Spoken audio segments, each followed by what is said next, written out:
ayları geçti mi? Havan mı söndü, başın mı döndü, yoksa cicim ayları geçti mi? Neredeydi paraları söyle, söyle. Neredeydin dolarları söyle, söyle. Neredeydin euroları söyle. Boğazında kalsın, boğazında kalsın. Neredeydin paraları söyle, söyle.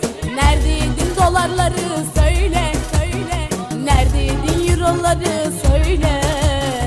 Boğazında kalsın, boğazında kalsın.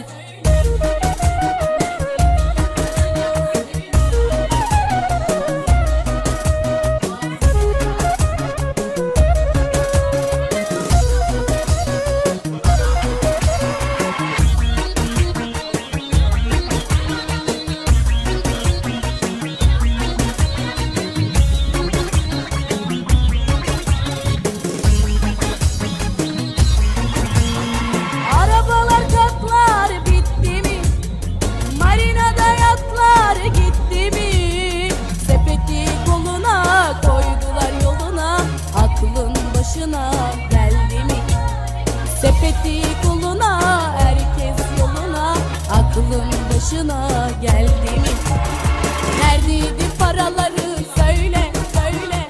Neredeydin dolarları söyle, söyle. Neredeydin euroları söyle. Boğazında kalsın, boğazında kalsın. Neredeydin paraları söyle, söyle.